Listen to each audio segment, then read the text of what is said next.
Okay, it's time to clean out this fucking closet. There's just so much shit in here. There's fucking Chainsaw Man, Crash Box. Hey, this is some Batman. Oh, we got some U.S. history in here. What's this? This was a good book. This was not a good book. Let's see. Narnia? What the fuck is... Got Star Trek in here. Kingdom. So much Kingdom Hearts in here. Oh, this Sonic the Hedgehog is really cute though.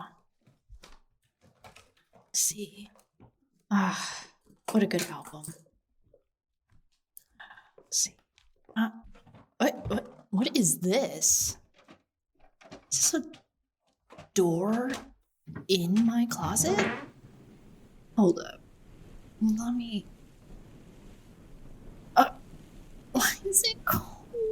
What is going on with my closet? Is that... Hold on. Is that... That looks like... Lewis? Jakey? What are they doing in the magical door in my closet?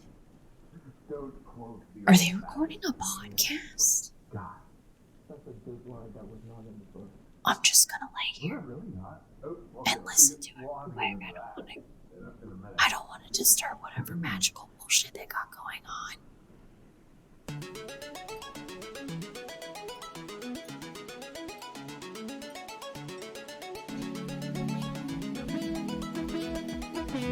Do not cite the deep magic to me, witch. I was there when it was written.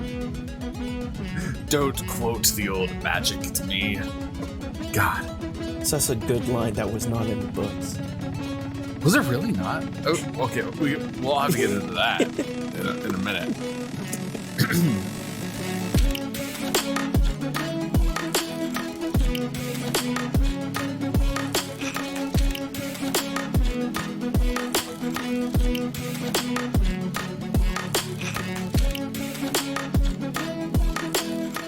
Hello and welcome to the Hyperfixation, where our friends come on to tell us about their hyperfixations for 30 to 45 minutes of time that does not matter and is not real. I am hosting today. I am Jake, them and him pronouns. And today I am joined by my other host, Lewis. Hello, I am the Lewis. I use the he, they pronouns, and I'm here. Hopefully we get one of our other hosts to join later. Roma gave a soft maybe of just swooping in here, but we'll see. just crashing through the closet or the wardrobe. Yeah, and even if they say nothing and they try to be a fly on the wall, I will call them out on it. Oh yeah, absolutely, absolutely. This is not a live listening experience. This is a party, and you join. It's a party, and we're gonna. When you see your friends on the street and you're like, "Hey, it's you," or you get excited, it's that. Exactly.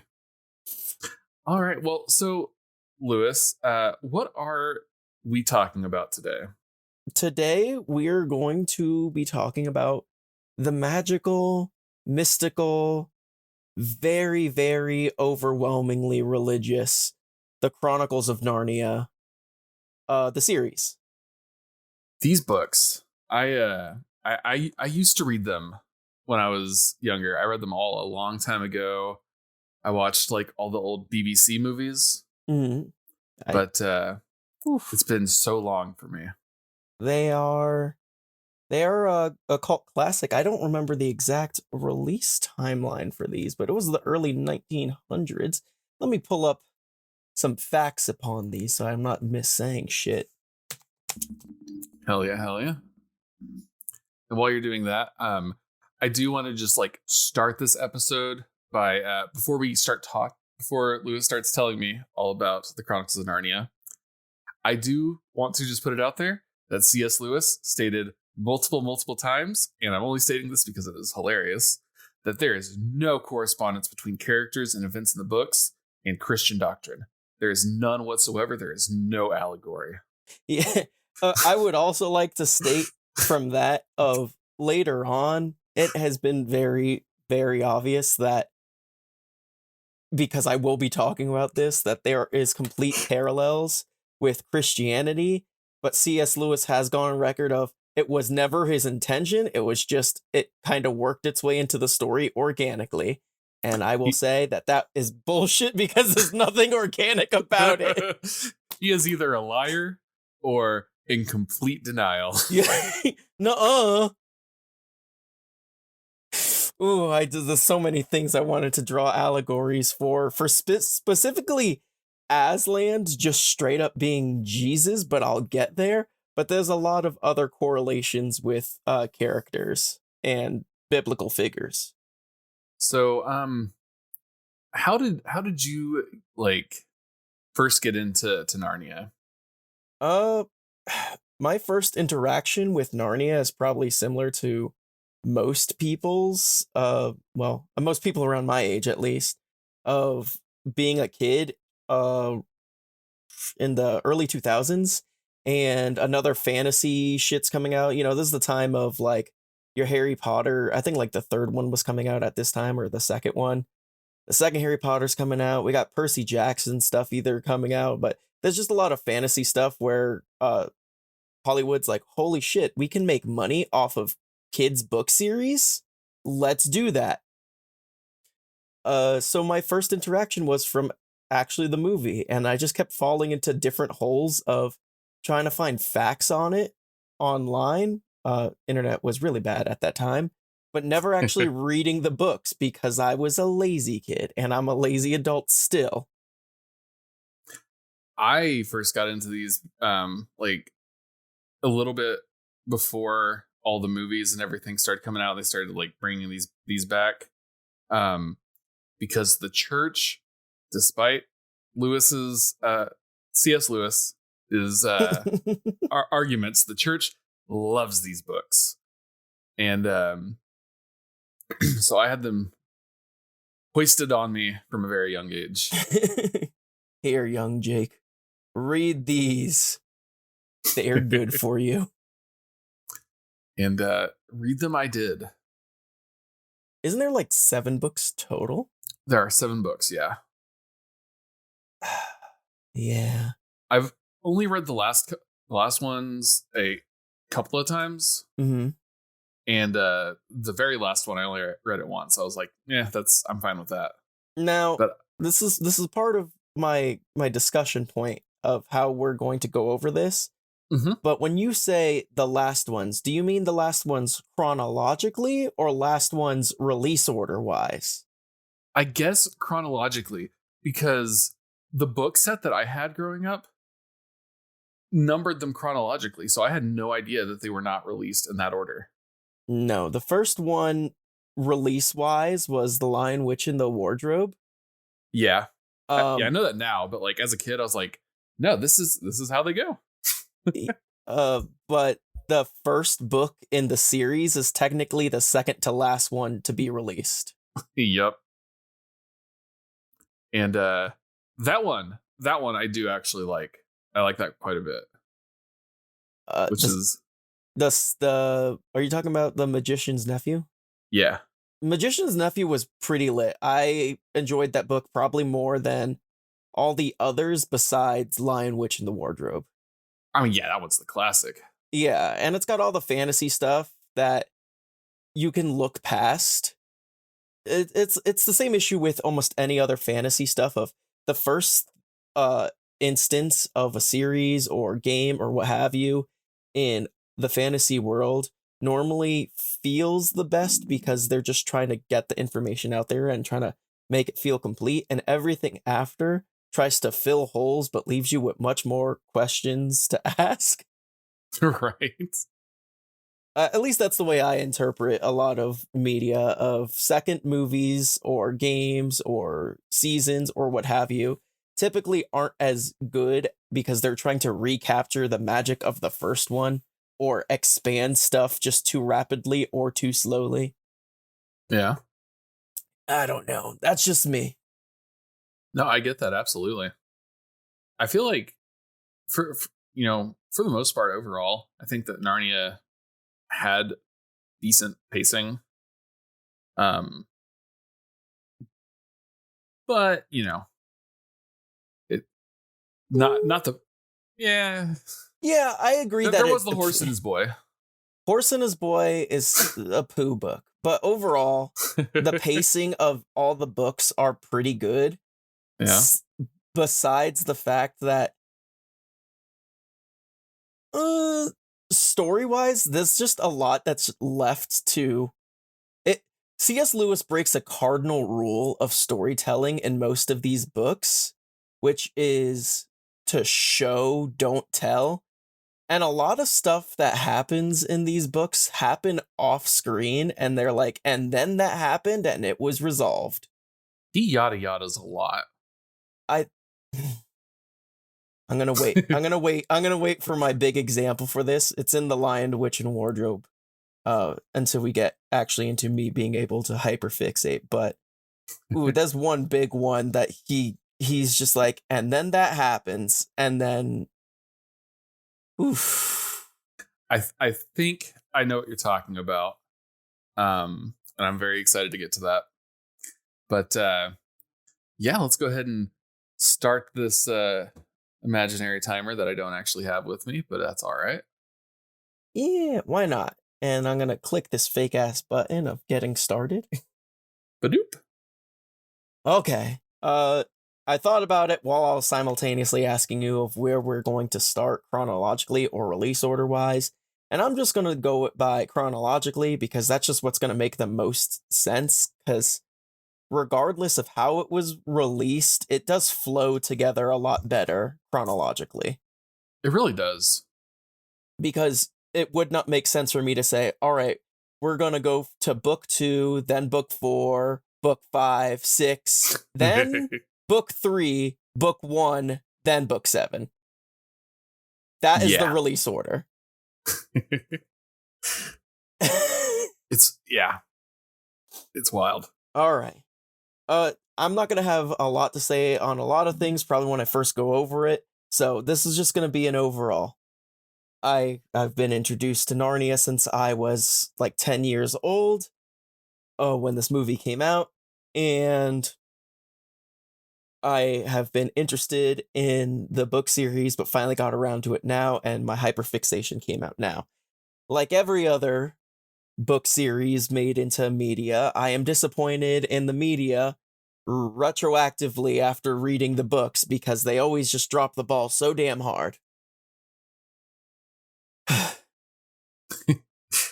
That's my opening thing. Besides that, this is not an attack on religion whatsoever. So any of my complaints is about the book, not any religious issues. So nothing against Christianity or anything. I'm just talking about this story no one's believes.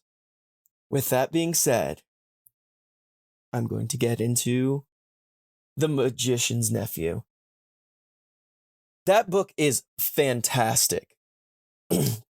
So, all in all, even though it was the second to last book to be released, it is actually the creationism, the story for Narnia. Yeah.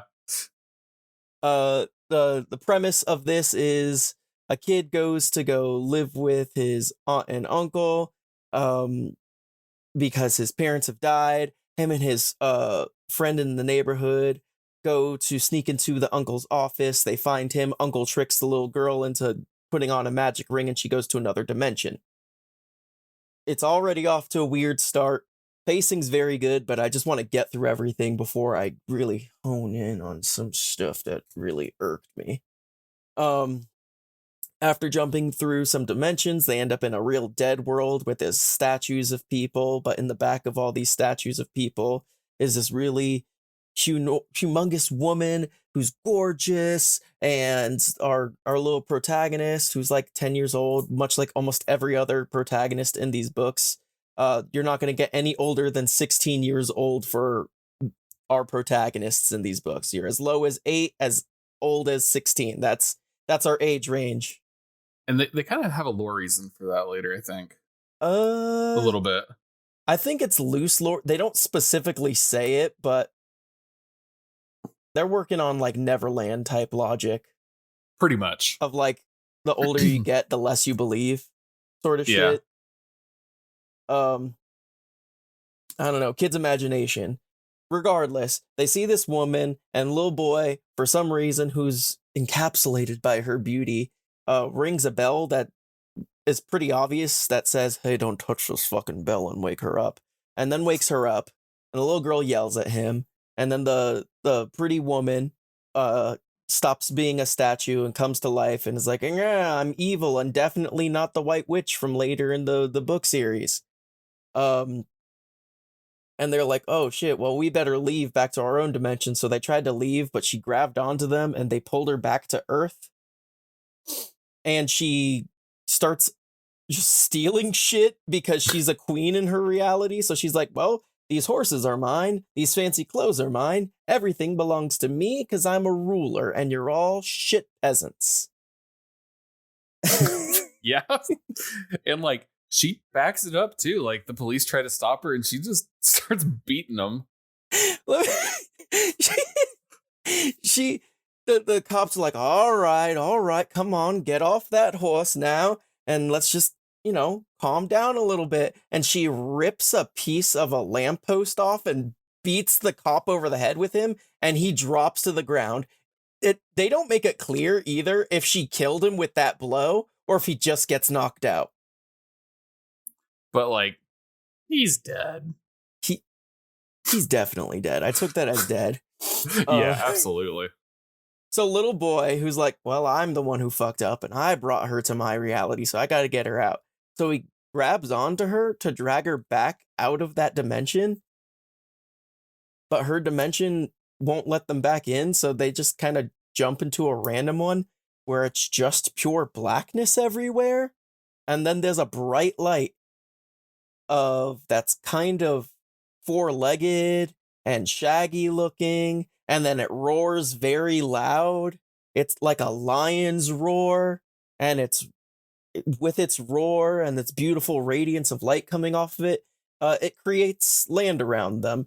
Grass starts popping out of the ground, and trees come out of the ground, and rivers start to flow and split around them, and mountains start to push out of the ground. And after all that starts to happen, then animals start falling out of the ground, like falling out of the trees and climbing out of the ground. And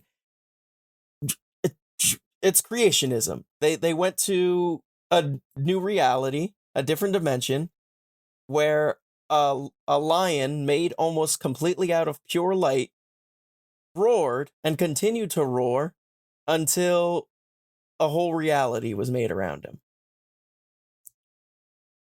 That's the best kind of magic, is just shadowmancy. I can't tell you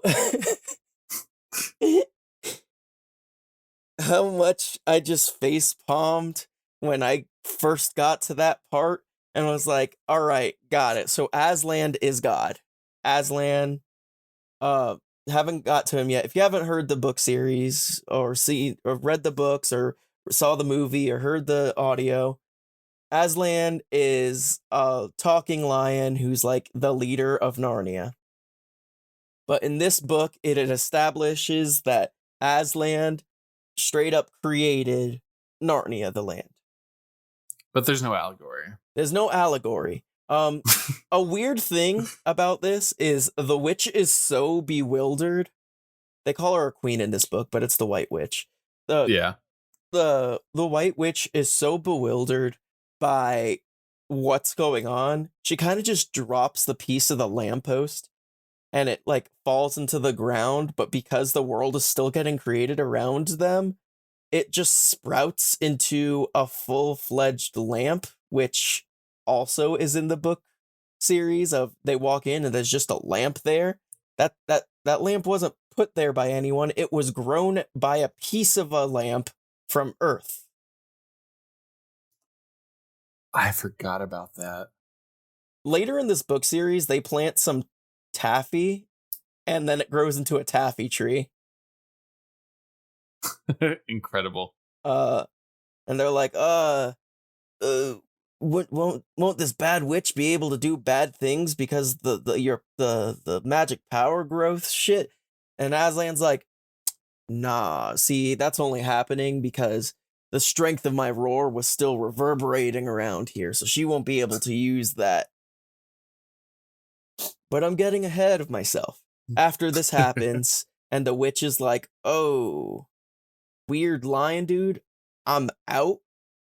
Little boy goes up to this lion and is like, hey, lion man, I see that you just gave intelligence to not all these animals, but a bunch of pairs of animals you just created. Aslan also just took pairs of animals and bopped their head against his head, and they're able to talk.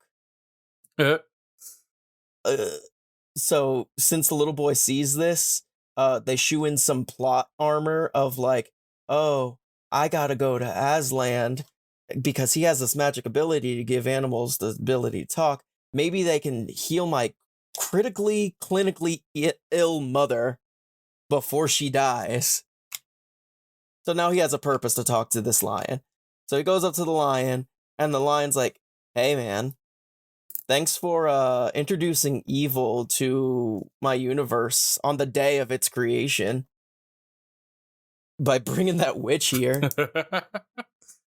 And he's like, oh man, I'm so sorry. I didn't mean to do that. And Aslan's like, nah, it's cool, dude. But like, you should fix it.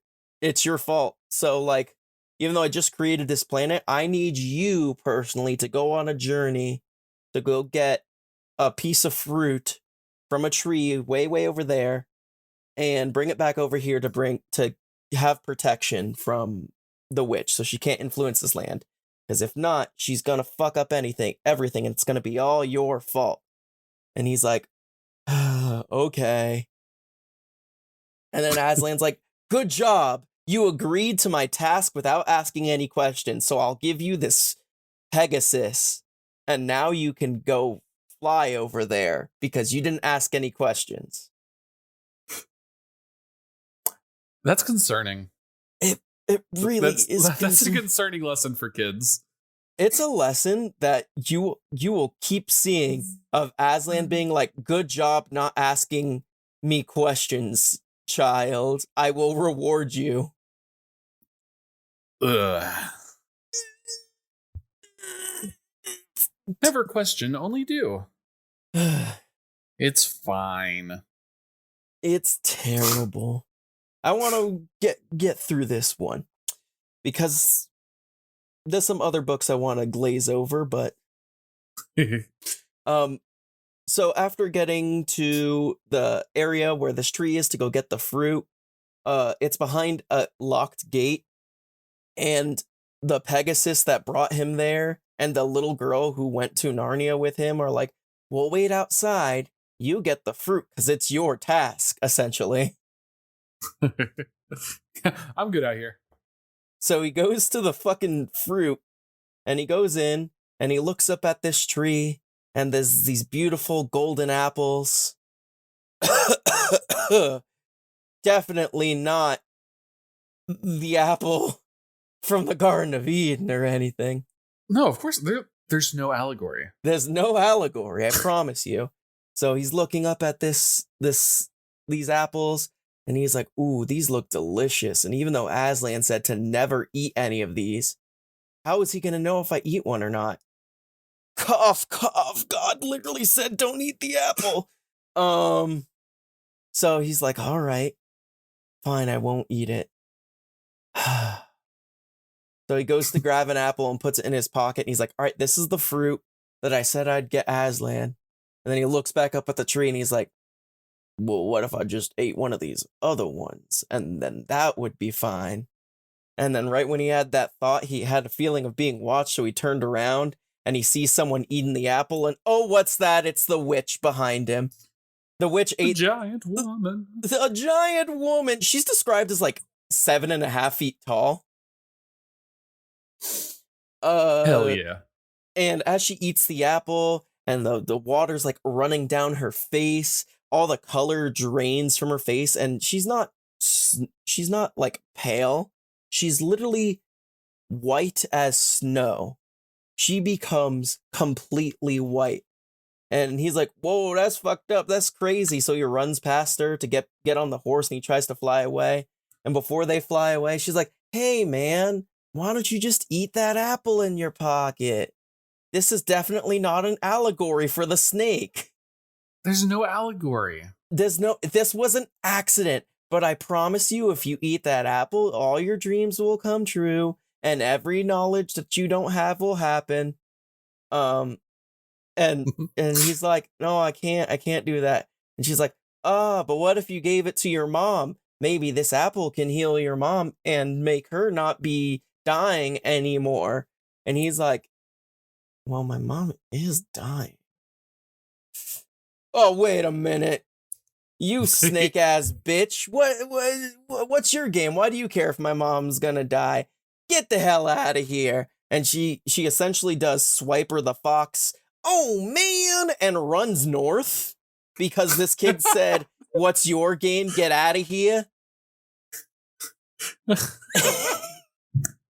That's perfect. That's how they got rid of the witch. And the magician's nephew is a kid roasted her, and she's like, man, fuck this, I'm out. He said, you're sus. And she's like, no. No, you're sus. I was doing tasks. I'm out of here. I'm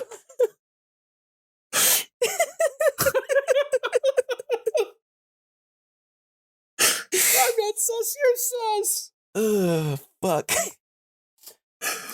All right. This book's almost over. So he goes back to Aslan with this apple, and he's like, I'm real tired from telling a witch that she's sus, and falls asleep on the Pegasus's back, and then wakes up, and Aslan's like, hey, good job, you did it. He wakes up in the meadow back where he started, and he's like, good job, you did the thing, and now let's plant that tree. So they plant the tree, and then they turn around to talk. I don't remember what the fuck they're talking about, but they turn around to talk, and then they turn back around, and the tree is fully grown, and it's another one of those apples, and Aslan's like, huzzah, the tree's here, and now it will protect Narnia. Good job, guy. And now you can give this apple, that grew from this tree to your mom. If you would have ate that original apple that I told you not to fucking eat, bad things would have happened. But now you're getting this apple from me, so good things will happen because you listened without questioning anything. Here's your reward. Aslan. God damn it. And yeah, he gives the apple to his mom. And he's like, oh man, I really loved that place. I hope to go back there soon. My mom ate this apple, but I'm gonna just plant these seeds and hope that I get some of these bitchin' ass apples again in the future. It does grow a tree, but not the magic apple tree. It just grows into a tree. But he also buries it with the rings, which is important. Yes. So the rings that let them travel to different dimensions. It's also not, it's important, but not important. It's That's supposed fair. to be important, but then then C.S. Lewis decided, never mind.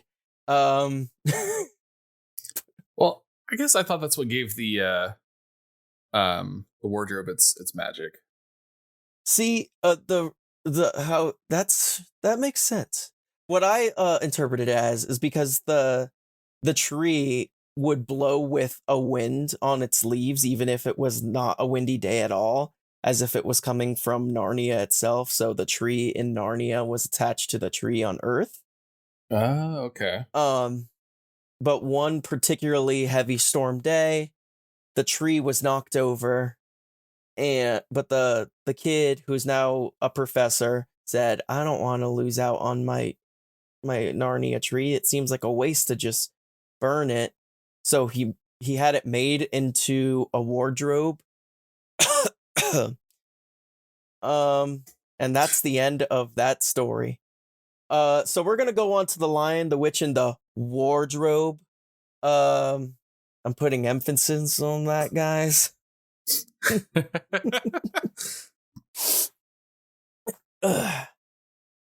All right, so Lion, Witch, and Wardrobe, most of you people will know this.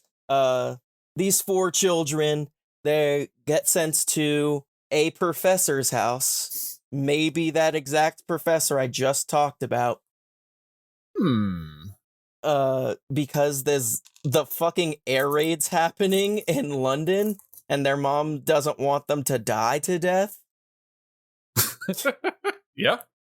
So they get sent off to the professor. The dad's fighting in the war. The mom, I believe, is a nurse or is doing something for the war, so she can't come with them. So they just get sent off to the professor's house so they can be safe. Whoop-de-scoop, whoop, poop-de-whoop. That's kind of the setup for the Lion, Witch, and a Wardrobe. Yeah. And one thing that like I never really pieced together until like looking at this book a lot later. The professor is just like an old man to them. They don't know him. He doesn't know them. They're not related. He's just like, yeah, I got a house out in the country. I'll take your kids. Yeah. I don't know what the relation is, how they even got a hold of him. I don't get it. I just do not get it. How they got a hold of this dude. They're not even tangentially related. No, yeah, it's very much just yada yada. The C.S. Lewis, do better. It's due to the magic of Aslan, of course. Yada yada. That is 100% true. It's stated later on. In a very loose thing of, I think in like book 4 or 5 of Aslan just straight up saying, things happen because I will it to. So they're like, oh, we were trying to get in to Narnia and we just kind of happened in here. Not even these kids, different kids. And he's like, you came here not because you called for it, but because I called for it. So essentially anyone who gets brought into Narnia for the most part has been a part of God's plan. No allegory. No allegory. No illusions. It's just it's coincidence. It's coincidence where Aslan is God. Also, he refers to boys as sons of Adam and girls as daughters of Eve. No allegory. That's not an allegory. That's just because he himself is very Christian. Yeah.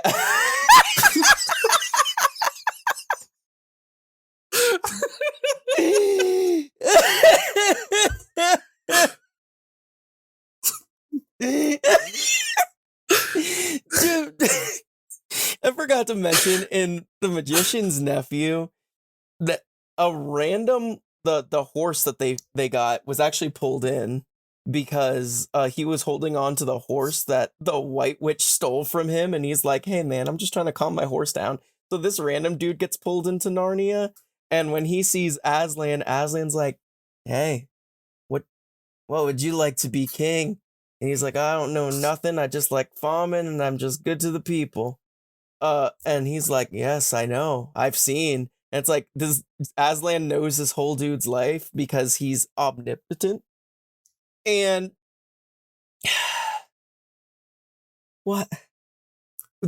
The way that it describes it is this farmer dude looks at Aslan and like, he's like, I never met you, but I have a feeling that I do. And it's also heavily implied that the farmer is very, very religious.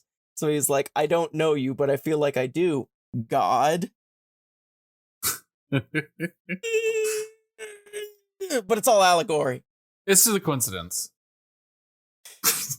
It's just weird. He's just religious and it falls to other people. All right, so they get to Professor's house. These kids go there.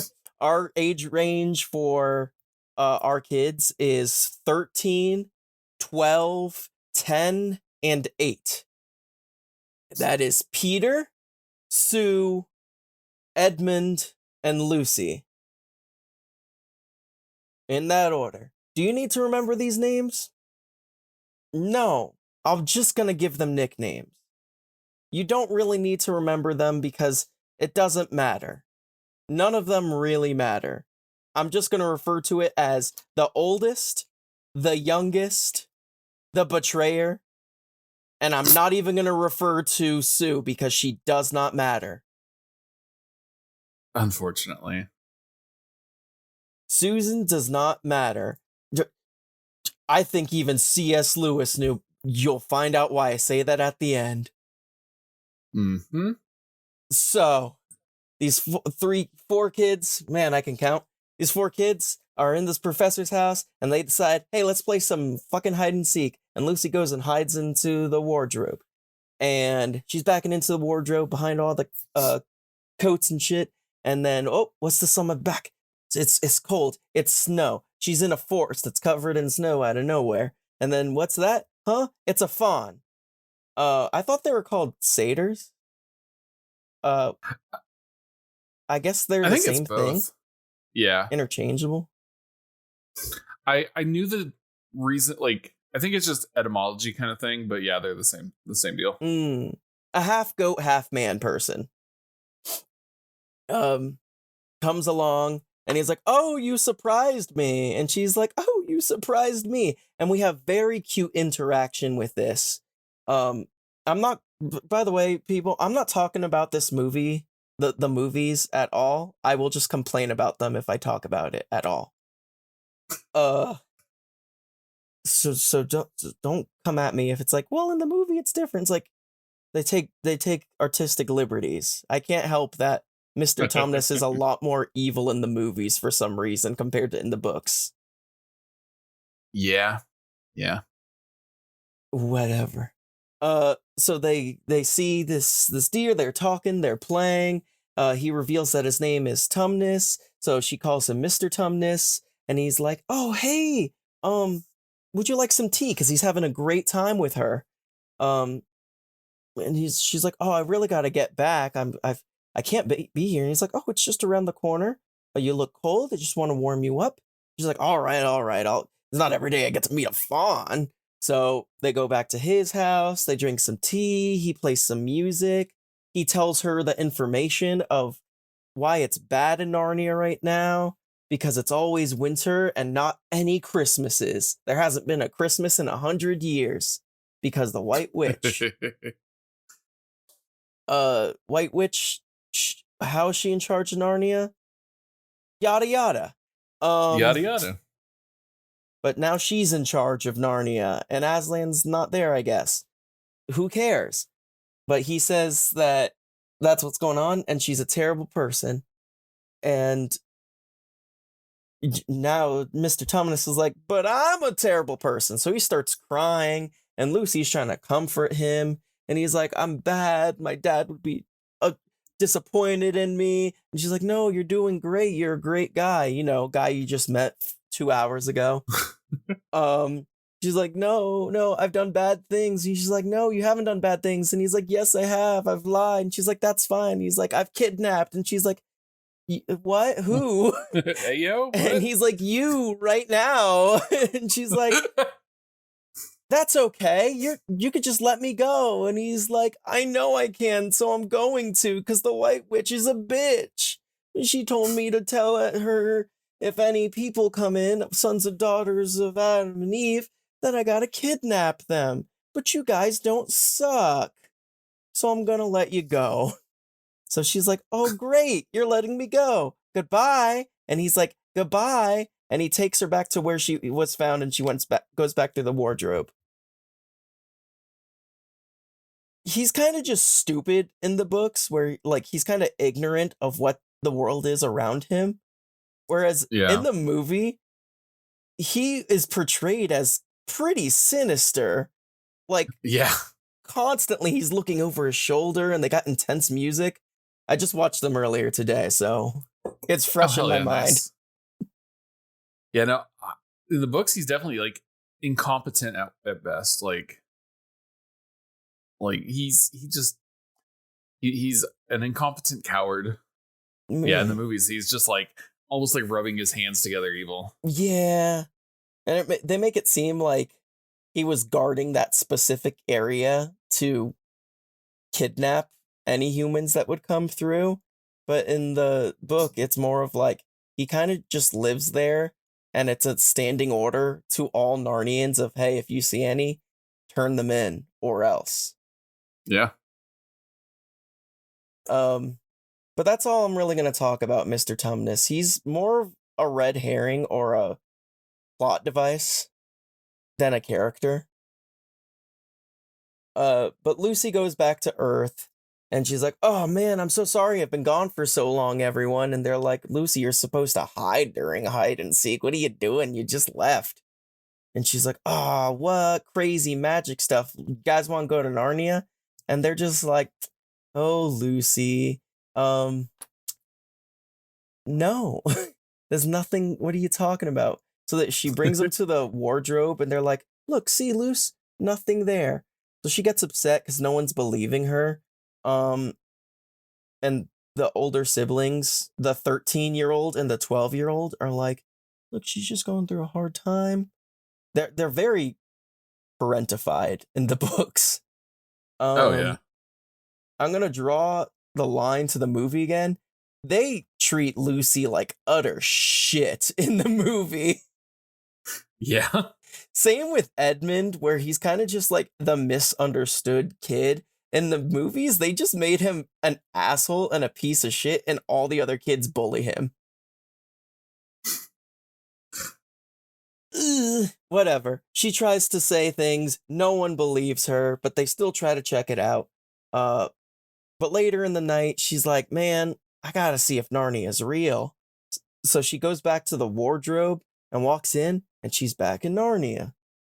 But Edmund hears some creaking and sees someone skulking around in the night. He's like, I'm gonna follow her. Edmund, again, the betrayer. He follows her to the thing, and he goes to spook her, but she's not in the closet. And he's like, oh, that's weird, and closes the closet behind him. They make it seem like it's gonna be a big thing. C.S. Lewis, why'd you write it like that? You're right. It's written in a way of like, if you go into a closet, one leaves a door open, but Edmund didn't, and he was very silly for it. It's like, what the fuck are you saying, C.S. Lewis? Also, I was listening to this on Audible, so if I sound a very specific way, it's because that's how my brain intook that information. So Edmund goes in, and he's like, whoa, that's crazy. I guess Lucy was right, and I was wrong, and I just made fun of her. Lucy, where are you? I believe you now. And then what's that? It's a sleigh. Oofta doofta, who's on this sleigh with these deer? And a dwarf is there, and he's like, hey man, what you doing? And the white witch is like, hey man, what you doing? And he's like, oh my god, she's so beautiful and gorgeous.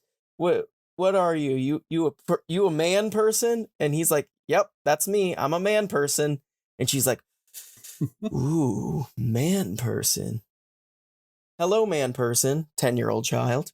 Why don't you come over here? What are you doing? And he's like, I'm looking for my sister. And he's like, oh, there's more people here? And he's like, yeah, there's 4 of us in total. And she gets that drop the mic, oh fuck moment, because there's a prophecy that 4 sons and daughters of Adam and Eve will come to Narnia and the reign of the queen will end. So she's like, what? I gotta get some information out of this boy. So she pours a drop of potion on the snow and gets him something to drink, and he loves it. And then she's like, all right, what about some information? And he's like, I can't give information. And she's like, do you want any treats? And he's like, oh yeah, I'd love some Turkish delights. She's like, all right, spritzes more of that shit on the ground. Turkish delights grow out of the ground, and he starts eating it. And she's like, all right, but what about your siblings? And he's like, oh yeah, my siblings, and starts just spilling all the beans. He's the betrayer. But is he? Because if beautiful listeners, if you just watch the movies, it would seem like Edmund's just a spiteful boy who wanted to sell out his family because he don't like them, and he just wanted some candy. Listeners, this is not the case. It is revealed in the book in this exact same chapter that after she sends him off to go get his brothers and his brother and sisters to come to her, that those candies were enchanted to, one, make him spill the beans, that it was essentially a truth potion, and two, those Turkish delights were created in a magic way to the point where once you taste them, you will literally keep eating them until you died if you could. She got him addicted to drugs. Satan got this kid addicted to heroin. Also, have you ever had Turkish delight? I have not, but it sounds amazing. Prepare to be disappointed. It's because it's not. But it looks like sugar on sugar. I would not sell out my family for Turkish delight, is all I'm saying. It is. All right, well now I'm big sad. I was too. Well now, listeners, don't sell your family out for Turkish delights, even if they are enchanted. Apparently they're not that great. They're poopy doo-doo. But that was like my biggest thing that I got from the book. From the first thing I encountered from this book, where I was like, why didn't they add that into the movie? Right, like yes, Edmund does have kind of like a bad relationship with his siblings, and like he is kind of like, air quotes, the bad kid, but also he was fucking enchanted like magically to do it. So even though yes, he was the one who would be most likely to do that, like it was magic. It was magic, and also it's also explained that Edmund wasn't just a bad kid all the time. He went to a new school, first off. He got wrapped up in the wrong crowd, and he kept doing it because his dad's been away in the war. So this is just a misunderstood kid who needed some help. But yeah, that's why I did the air quotes. They fucking vilify him in the movies for no fucking reason. And I won't stand for this Edmund disrespect anymore. They really just went like full on like let's amp this like the like preconceived notions about these characters up to like 12. And that's their whole character now. Yeah. They flanderized him in the movie. There we go. I completely agree. Okay. Now that I've put some respect on the name of Edmund, the queen leaves Edmund there, and he goes to try to look for Lucy, and Lucy like sneaks up behind him right after. Don't know how she missed the White Queen. And she's like, oh, hey, you made it in. Good job. Because Lucy's the sweetest. She's written to be absolute innocence. No matter what the case in the series, she's written to be like the innocent voice of the group. Yeah, I think like and she like even when like they all get their, basically get assigned their RPG classes, like she's the healer. The worst healer, because she's just a potion healer. Yeah, but still she's an 8-year-old's child. You can't give her a sword. C.S. Give everybody else a sword. C.S. Lewis wrote her into the book because this book specifically was written for, I believe, his goddaughter Lucy. He named the character after her. Aw. And he just wanted to write a nice story for her. That's nice. It's too bad that it was just absolutely destroyed with the constant religious beating. There's none of that. What are you talking about? Sons of Adam and Eve is all I'm gonna say. That's all I just need to keep saying. But we'll just move past that. Honestly, as much as the religious stuff goes into the series as a whole, I think The Lion, the Witch, and the Wardrobe applies it the best to it, where it's like, oh, I can see it more as an allegory rather it just being just a straight up pull from the Bible of different things. Yeah. So I can excuse that. Much like in Lord of the Rings, how Gandalf is straight up supposed to be a depiction of Jesus Christ, and the Balrog is supposed to be Satan or the Antichrist. Yeah. You can excuse these things because it's supposed to be an allegory, and at the time these were the biggest like goods and evils for like people around. So regardless of if that being your religion or not, that will still influence how you think about stuff and stuff gets interpreted. That's what I say about Lord of the Rings and Lion, Witch, and Wardrobe specifically for the Chronicles of Narnia. Only specifically Chronicles of Narnia, because everything else is pretty religious. Maybe a Horse and His Boy, but Horse and His Boy is a bad book. That was a weird one. Aslan feels evil in that book. But we'll get there. Yeah. That's the next one we're gonna cover. Regardless, Lucy and Edmund get together. They leave. She's asking. She's like, "Hey, what are you doing here?" And he's like, "Looking for you." She's like, "Well, whatever. Let's go tell our siblings that you found Narnia." So they go out and they go to find their siblings. And she's like, "Guess what? Edmund's been to Narnia. It's cool. Everything's great. Tell them, Ed." And Ed, the betrayer, goes, "Yeah, there was Narnia, but we were just pretending. I'm sorry. I didn't mean for it to go on this far," because he's an asshole, because he got tricked by the White Queen to betray his family. So first off, for some reason, he's got to pretend that Narnia doesn't exist so he can trick them to go to Narnia. I don't know what his game is, but he's influenced and evil right now. Not by his choice. It's Edmund. They put bugs in him. It's Riku. They put bugs in him.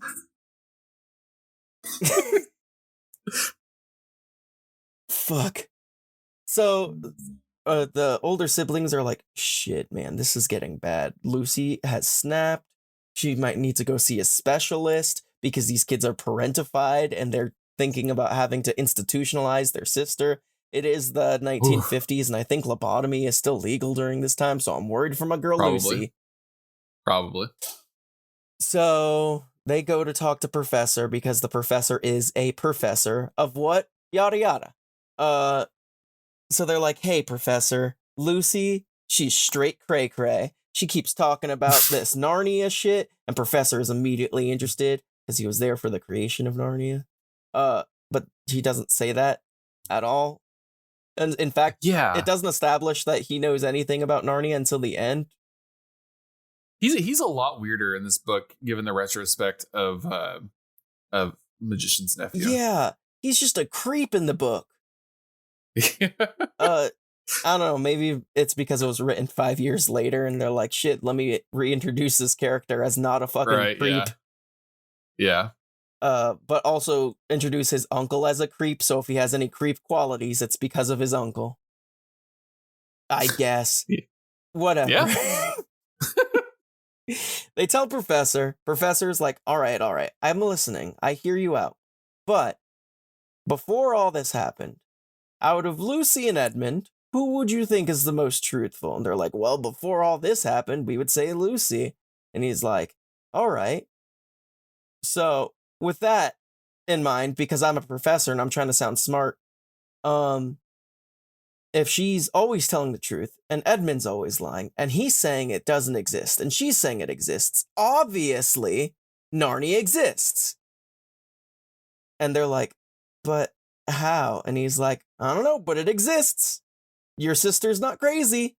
I'm trying not to let on that I know about Narnia." And they're like, "All right, we're going to choose to believe you, Professor, because you're a professor. And we won't question anything because it's not a child's place to question authority." I'm pretty sure that's in the Bible. Probably. Like kids respecting authority. I don't know. I was raised Catholic and now I'm agnostic. So I don't remember my teachings. Yeah. I grew up in a Baptist church and I remember them too well sometimes, but I think that you're right. That is in there somewhere. I just remember bigotry and hate, and I'm not about that, so I'm not going to remember. Yeah. Regardless, we move past this. So we time skip like 2 weeks, I guess. Honestly, they do a lot of time skipping, but they go by so quickly, it's hard to keep track with. But some time has passed, and the cleaning lady or the head maid, whatever, the person who essentially really does watch them, that's not the professor, is having house guests, and the kids are playing, even though they're not supposed to. And they're like, oh no, house lady is coming with the guests. We gotta hide in the wardrobe. So they hide in the wardrobe for some reason. It doesn't make sense to me. It's again feels very yada yada. They move on to Narnia. Yeah. He didn't know how to transition to Narnia, but now we're in Narnia. And they're like, whoa, Narnia is real. I guess you're right. It's very cold here. If only we had some oh my god, this jacket's right here from the closet we were just in. And so they put on their jackets now, because Lucy and Edmund didn't need it before when they were there, but now that everyone's there, they need to acknowledge how cold it is, I guess. I don't know. And they're like, all right, now that we're in Narnia, let's go back, says Sue. And then Peter's like, wait. We gotta acknowledge that we were wrong and Lucy was right and that we're sorry. Because Peter, the oldest, is essentially just leader. He just has leader quality from the get-go. Yeah, because he's the adult and you gotta play what the adult says. Yeah, do what the 13-year-old adult says. So 13-year-old adult says, all right, well, first we gotta acknowledge. And she's like, oh, okay. So they apologize. And Edmund's like, ah, man, I guess Narnia was real. And they're like, you knew, you were here, you fucking liar.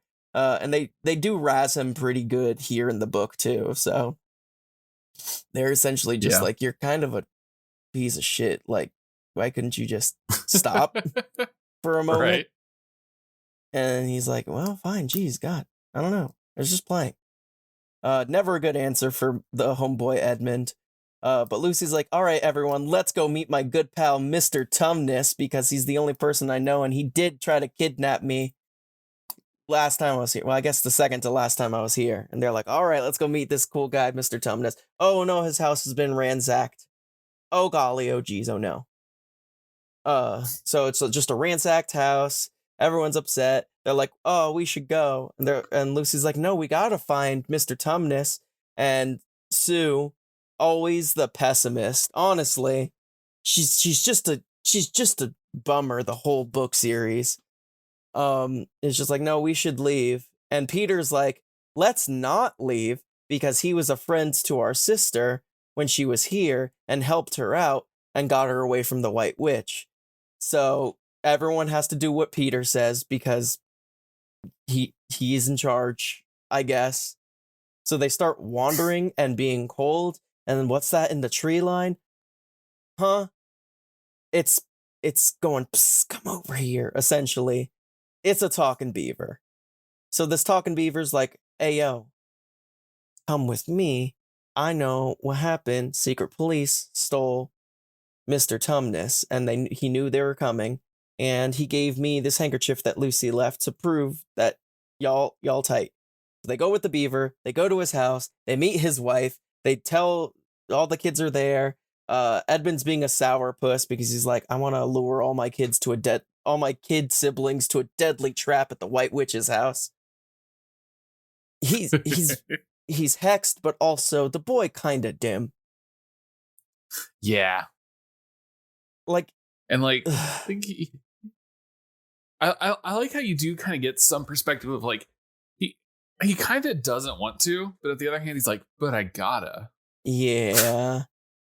Yeah, they do a lot better in the books, showing Edmund's like moral dilemma of like, all right, but this is kind of stupid, and we're literally talking to talking beavers right now, and I was promised to be king and Turkish delights, but my siblings are here.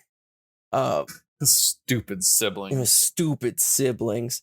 So they're sitting there, and the beavers are talking about Aslan and how he created the land and how he's waiting for them at the stone table because he's got word that they're there, and Aslan's around for the first time in who knows how long, because he's not a tame lion. That's in the book all the time. They refer to Aslan constantly as not a tame lion.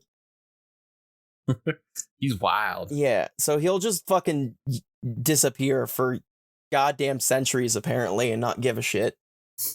let evil just take over his lands that he created. Whatever. So they're like, all right, Aslan's at the stone table, and that's where he wants to meet everyone. So that's where you guys gotta go, and then Aslan will help us.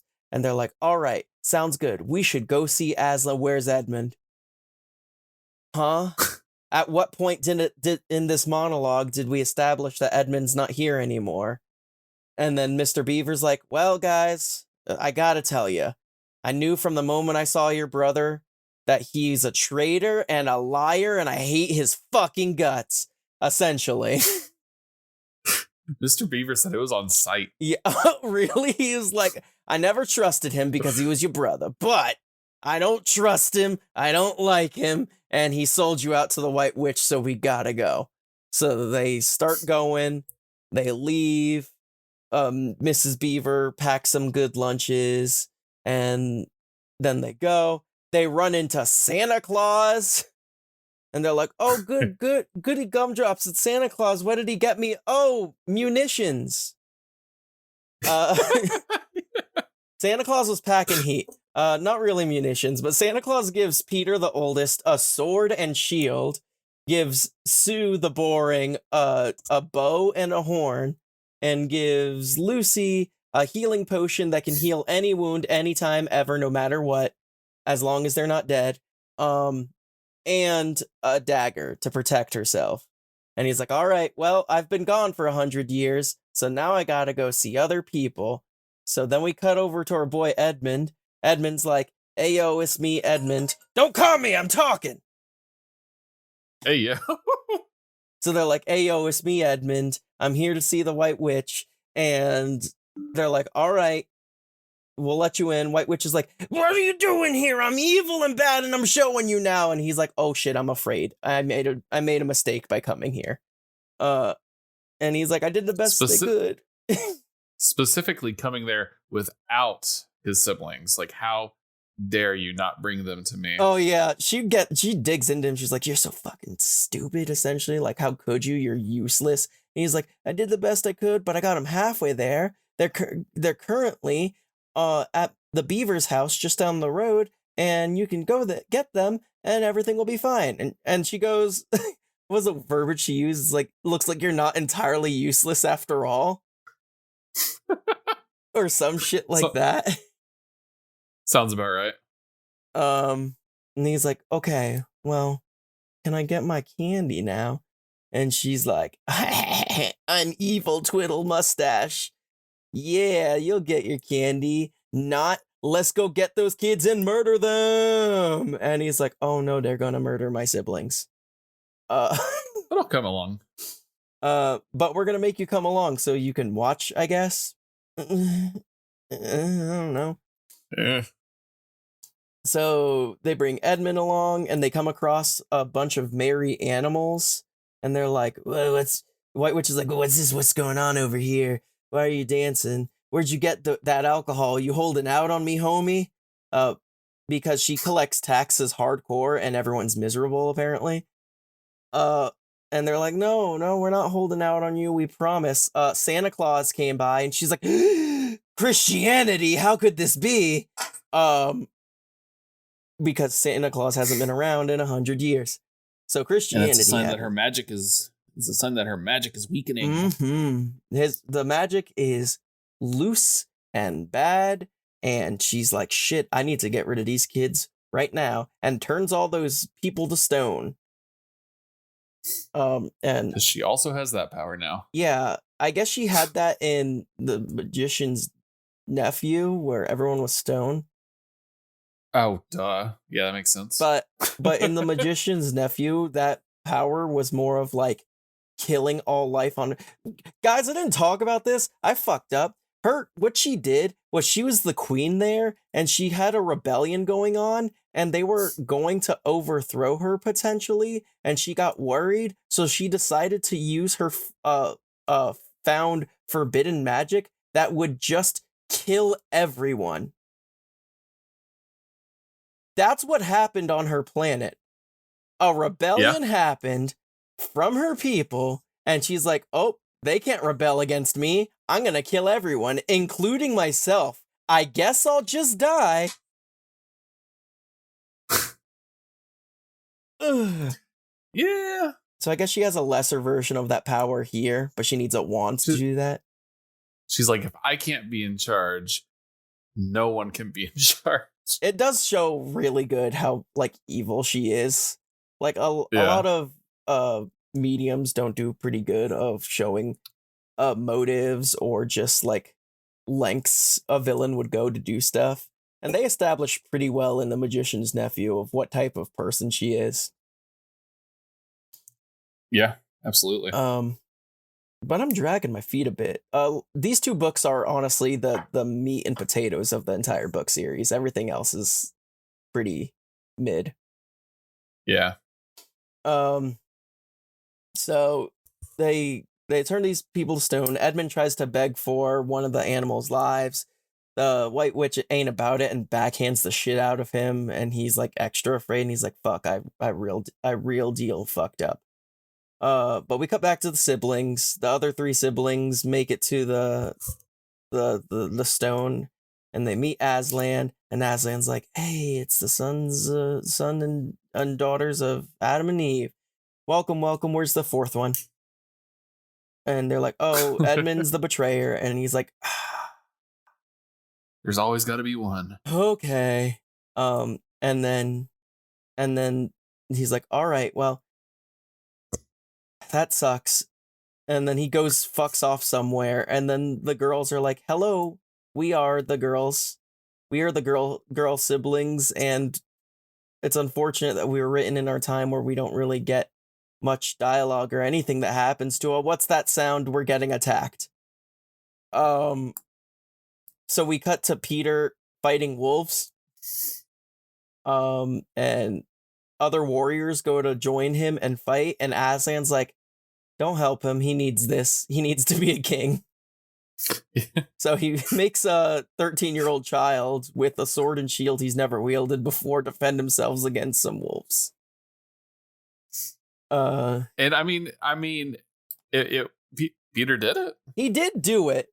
I mean, he did it, and his reward for doing the thing without asking any questions is he'll be High King. Yeah.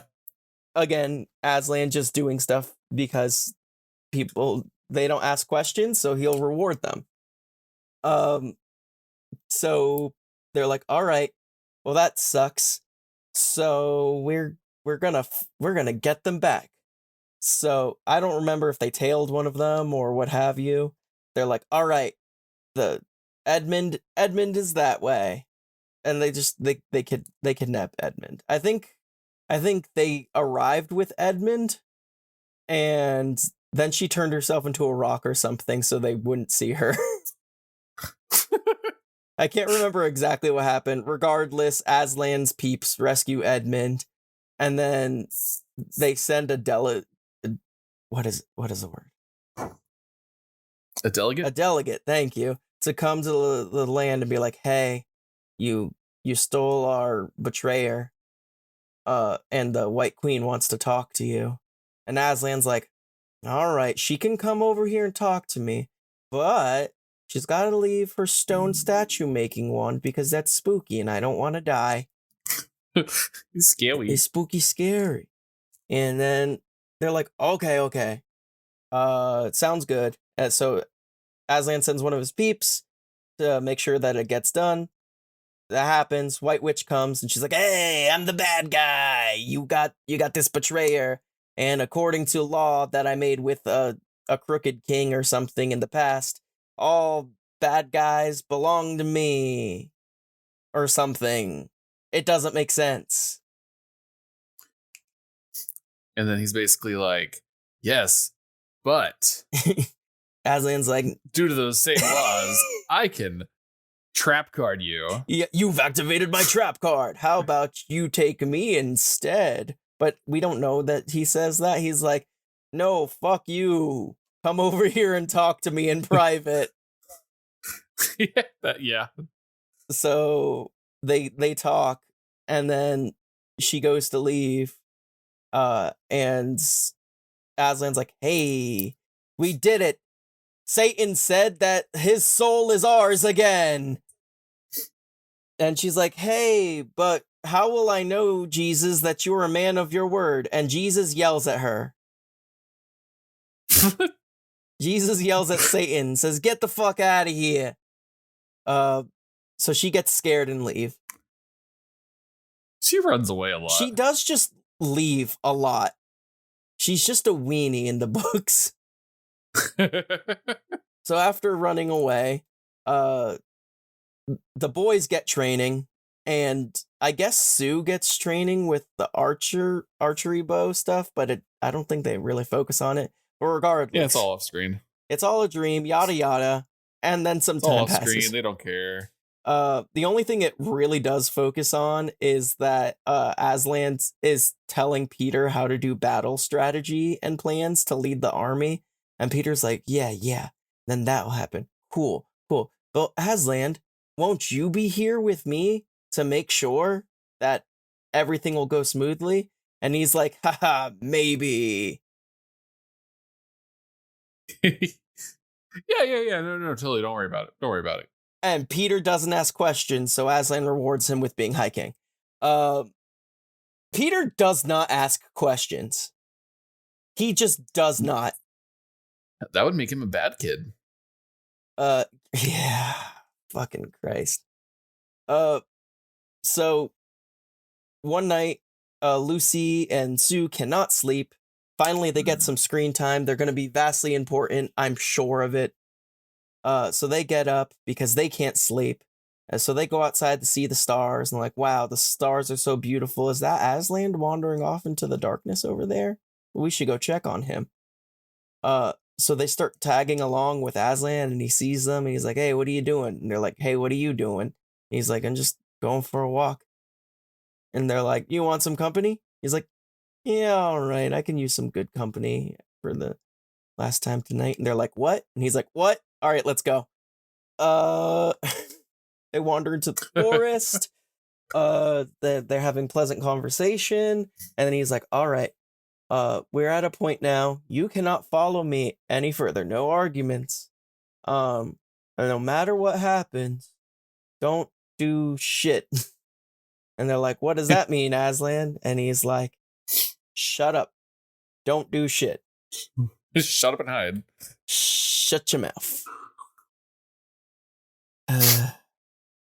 So Aslan goes to the grove with the table, and then the queen's there with all her vicious monsters and stuff. And they tie Aslan down, and they cut off his fur to defile him, and then she kills him. I'm just gonna glaze over this because it doesn't really matter. And Sue and Lucy are watching from a bush, and they're like, oh no, our cat on the table, he's broken.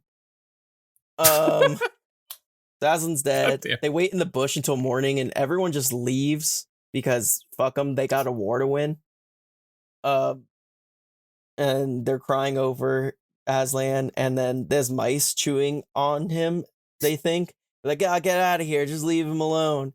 And Sue's like, hey, this is the one important thing I'm gonna do in the series. Leave those mice alone, Lucy. They look like they're trying to help. So that the mice bite the rope off of the lion. Jesus Christ. So then they sit there for a while. They get sad and they're like, all right, I guess we should go. And they go to leave, and they hear a huge thunderous crack, and they turn around, and Aslan's gone, and the table's broken in half. And what's happening? What?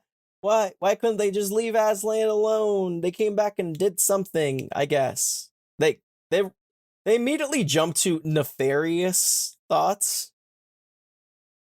Which fair. I mean, yeah, true. They don't know that he's a god. yeah. And they're like, why couldn't they do it? Who would do such a thing? And Aslan's like, yeah, who would do that? But me, I did it. Because I didn't do a crime and I got murdered for it in person's stead who did the crime. Time went backwards, and now I'm alive again. One of my favorite, like, not on purpose a bit from this books, but like it was always funny to me, is that like the witch quotes like the deep magic from the dawn of time. And then Aslan's like, ah, yes, I came back to life though because of the deeper magic from before the dawn of time. It felt very much like a kid being like, "Ah, yes, but I have the force field." When you're playing pretend. Yeah. Oh yeah, well my laser goes through force fields. It's like, yes, but I have the force field behind a force field that's specifically to block lasers. It really, anytime they talk to each other, it just feels like that. Yeah.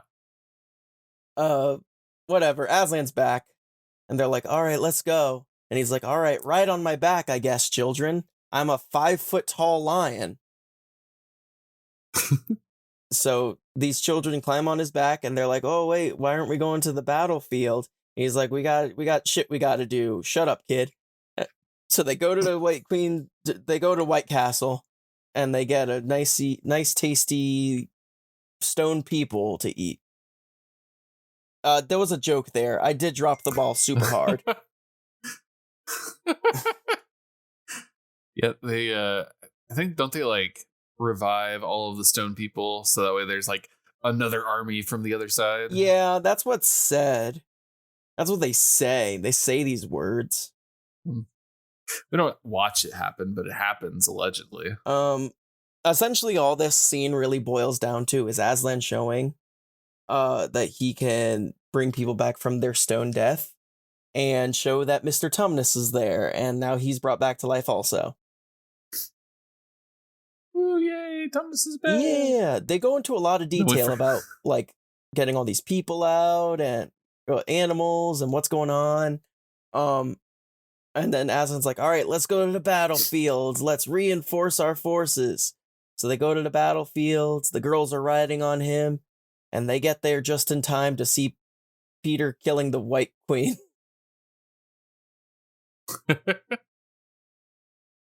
I showed up in the nick of time. Which is my biggest complaint from in the book, first off, of you telling me that you did this whole ass battle and didn't show me shit.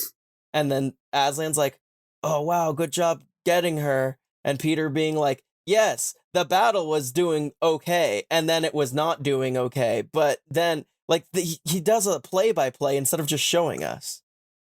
Yeah. Yeah, C.S. Lewis likes to do that. But it also brings me to my least favorite thing from the movie The Lion, Witch, and the Wardrobe of Peter was the one who struck down the White Queen. In the book. In the movie, Aslan kills her. He's the one who strikes her down.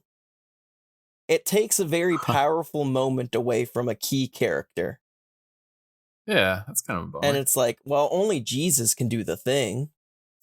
Well, yeah, of course. Like, you kids don't actually matter. You just have to be there so that I can do my stuff. Whatever. All right. That is they finish up there. They finish up the battlefields. They hunt down the rest of her army to kill them. Yeah.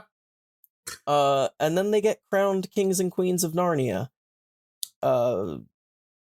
Peter is High King at 13 years old, and his siblings are all just king and queens of Narnia, and the animals rejoice because they like being subjugated by humans, I guess. But after 15 years of them being there, it feels like they've always lived there, and the white deer has come back around, that if you catch it, it grants you a wish. And they're like, let's do it. Let's go catch that stuff. Let's go do this thing. So they go to chase after this white stag, and then they come across the lamppost, and they're like, whoa, this feels like a dream that I had a long time ago. And they kind of just wander around and go through the foliage, and they fall back into the room that they started in. And now they're kids again. And they're kids again. And it's bad. It's very bad. It's not bad in the book at first, because they talk about how when they were there, they adopted like that way of talking, like very royal type of dear brother, over there we shall go, and sort of shit. And they're very mature. They've conquered areas, like slayed lots of beasts. They're like actual kings and queens, rulers by right, not just by name. And then they're just kids again, and which was fine until we get to the next book in their timeline technically, and then it just sucks. It's stupid. Yeah, it's like it would be so much more interesting in like if they didn't like mentally revert back to children. Like, oh yeah, you're a 13-year-old, and he's like, no, I ruled the land of Narnia for 60 wonderful years. Yeah, but you didn't. I am the High King. And they're like, dude, go to middle school. Shut up. Yeah, but I would be fine if he just if they kept that mentality. But Yeah. they rectify it slightly. Whatever. Next book is A Horse and His Boy, and I'm just gonna glaze over this. This book sucks, y'all. There are two cool things that I like about it. Can you tell me them? Because I'm just gonna say the plot points real quick. Yeah, I'll tell you the two cool things I like. I like that it takes place during the like reign of the Pevensey family. Like it takes place while they're like royalty. But in a whole like separate ass country where there aren't a lot of like talking animals and stuff. There are some, but it's not like that's the only population like there is in Narnia. So there's like this country over the sea kind of. So it shows that there is a bigger world on this planet. So I think that's kind of cool.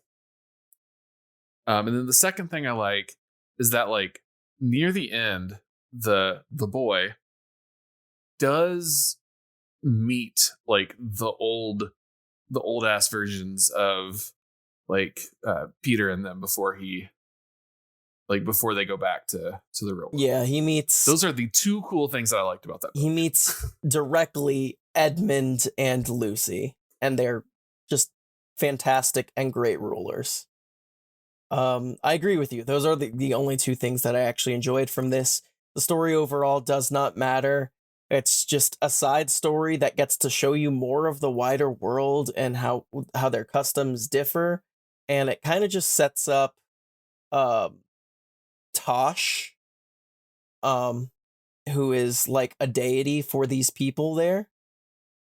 But that's it. The story does not matter. None of the characters will cross over back into the main storyline. Yeah.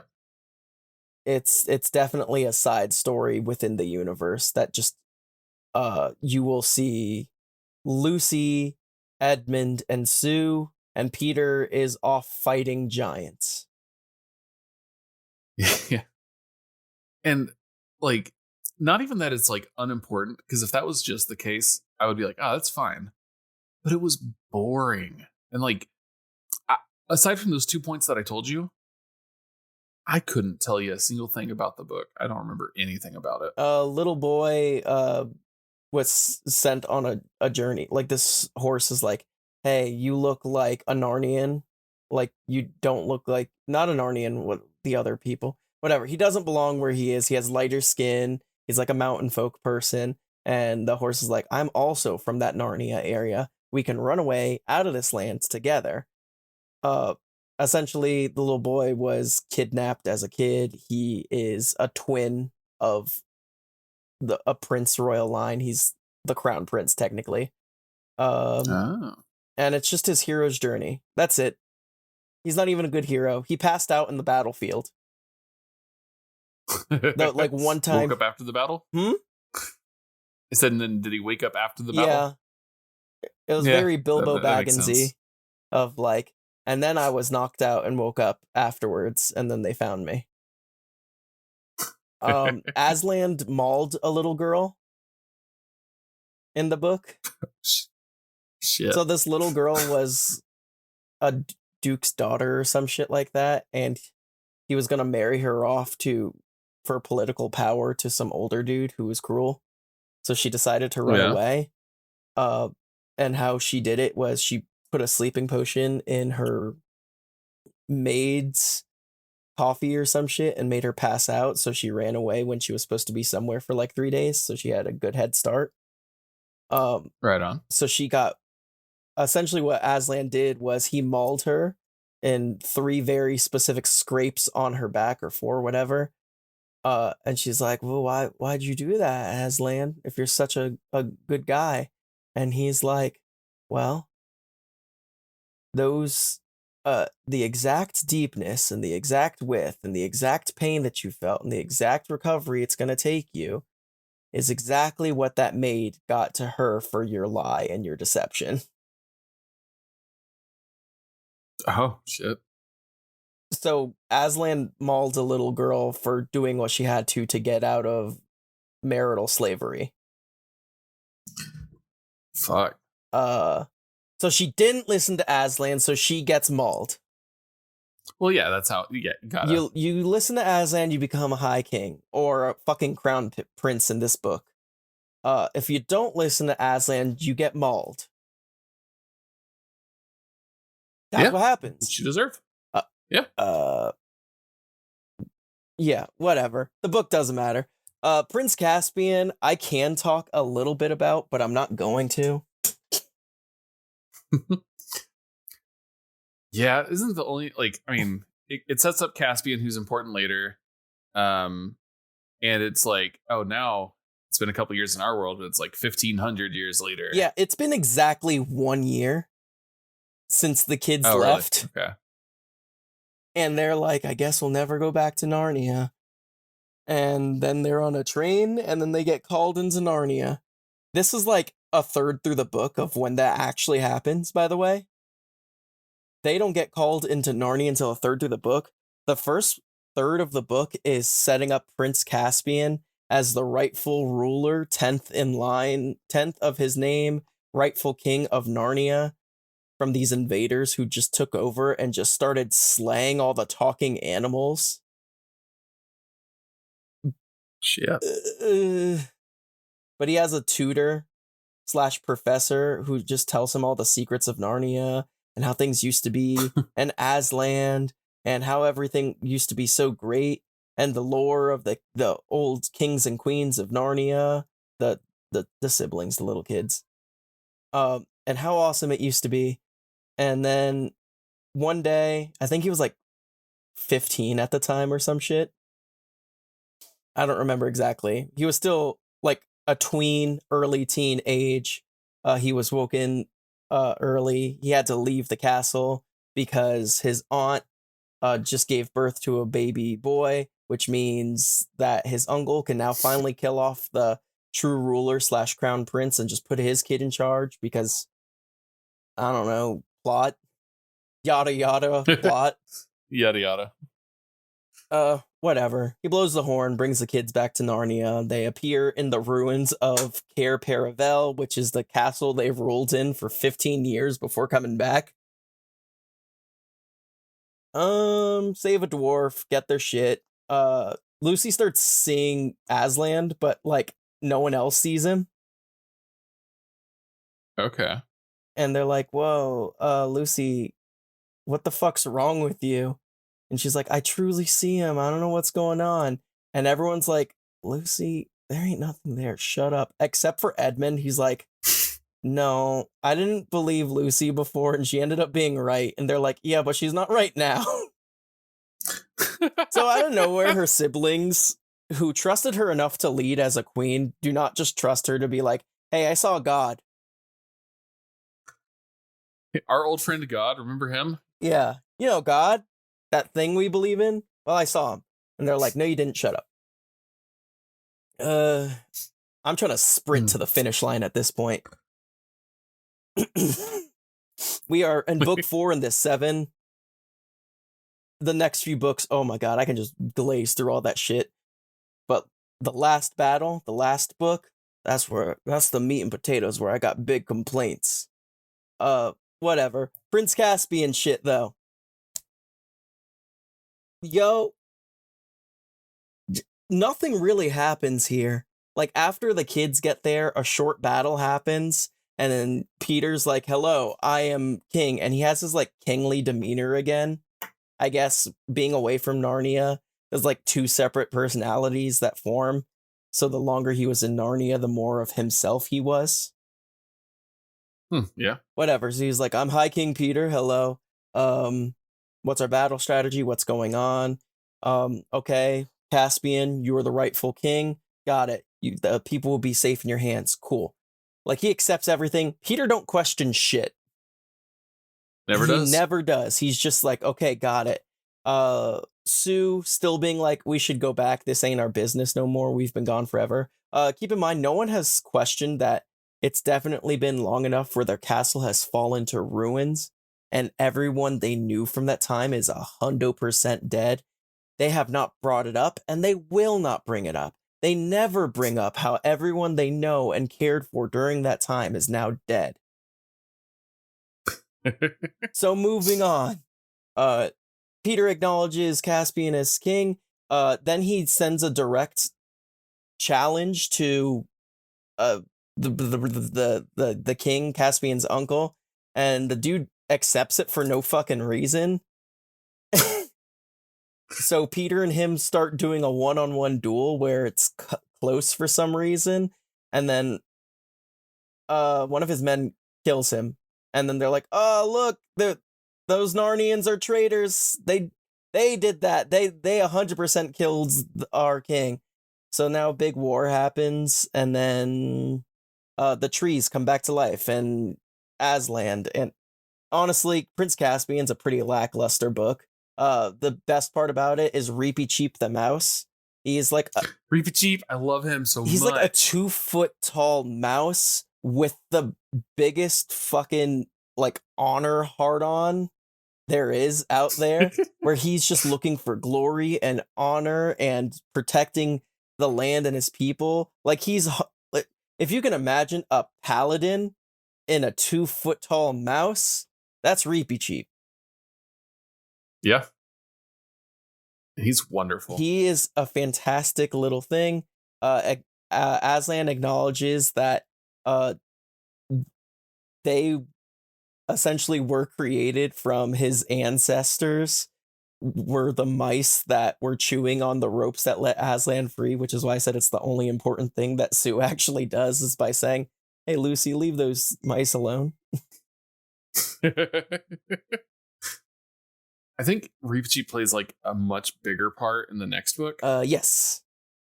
Yeah. Which, one way you can tell that Prince Caspian and The Voyage of the Dawn Treader, the next book, were kind of nothing. When the BBC did their Chronicles of Narnia stuff, they did like The Lion, the Witch, and the Wardrobe.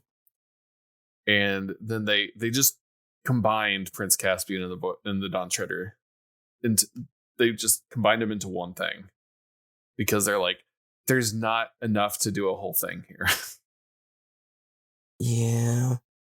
And then they did Silverchair. Silverchair. Did they do Silverchair? The BBC did, yeah, in 1990. It looks like on Wikipedia here. Okay.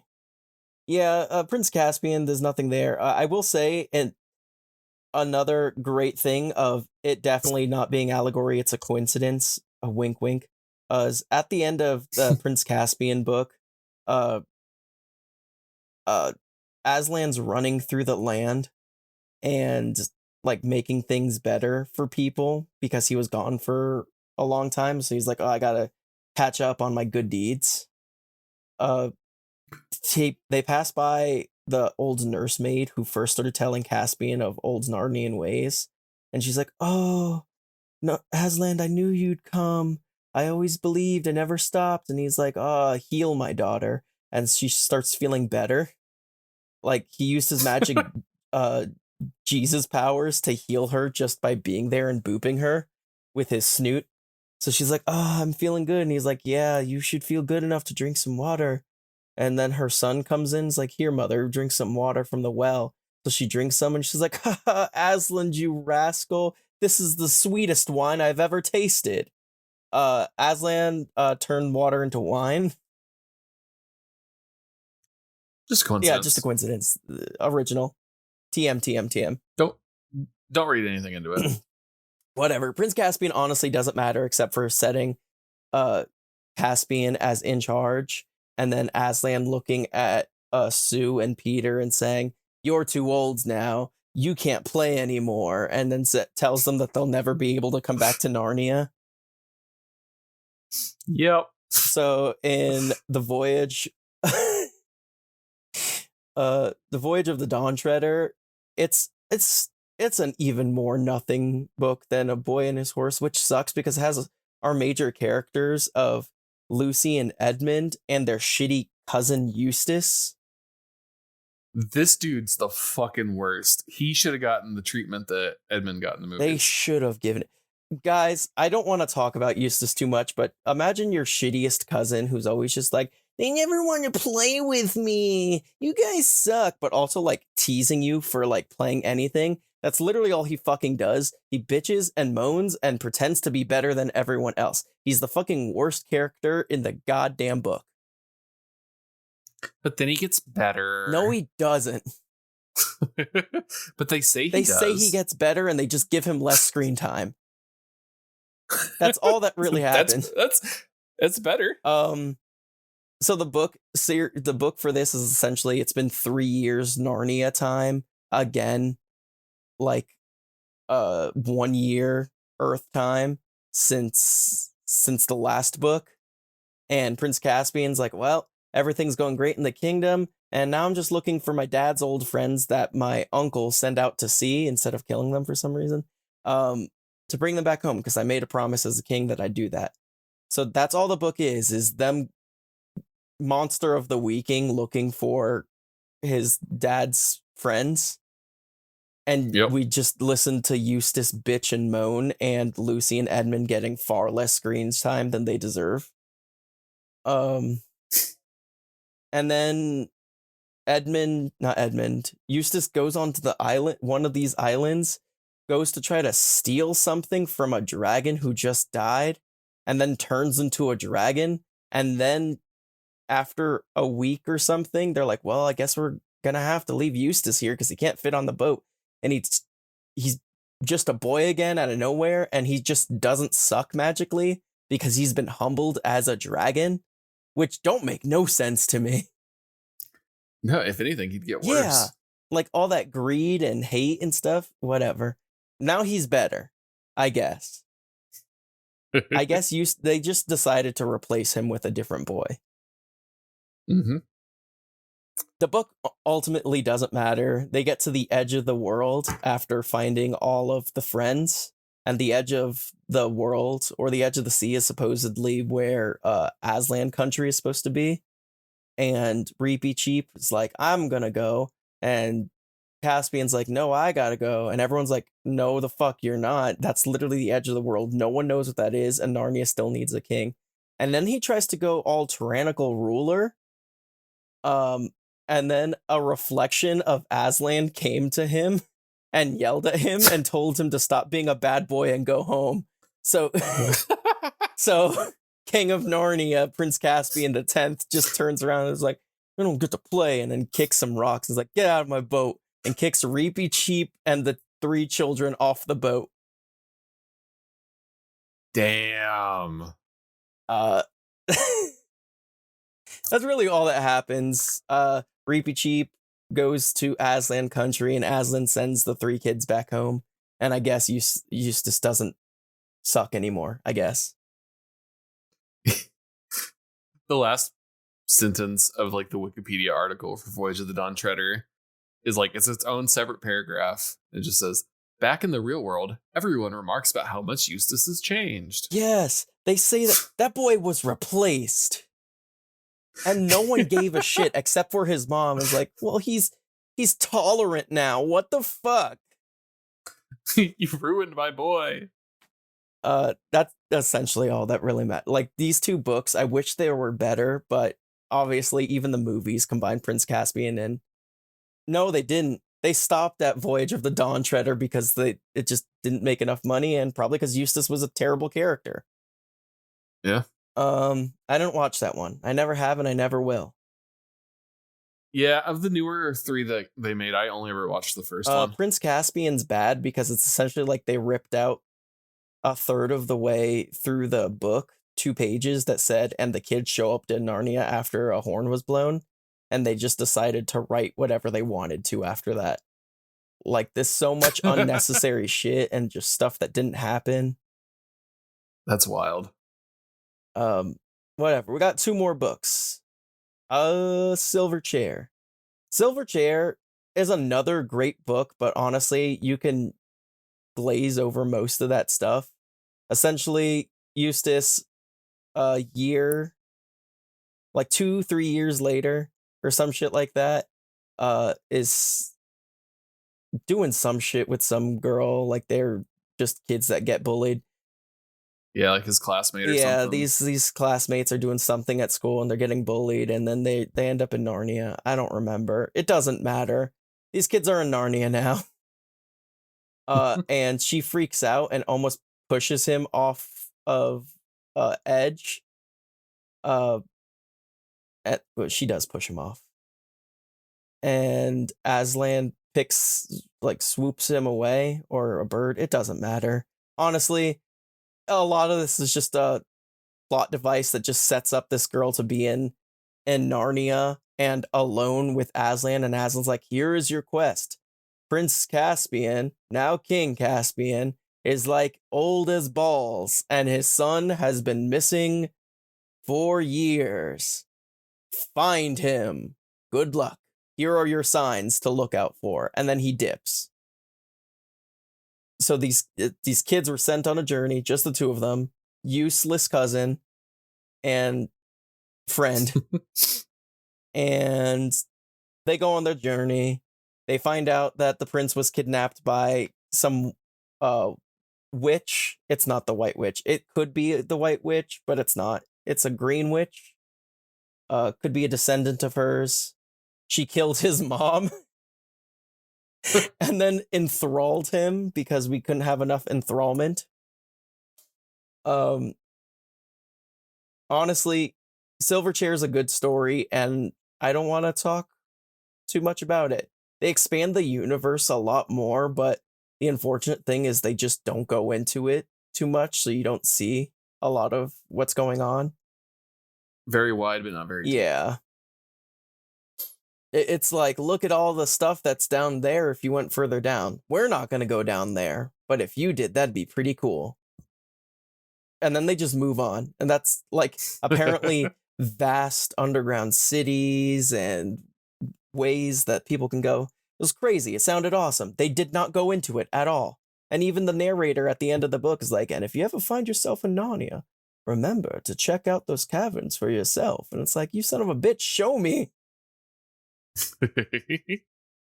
Now, the meat and potatoes. The last battle.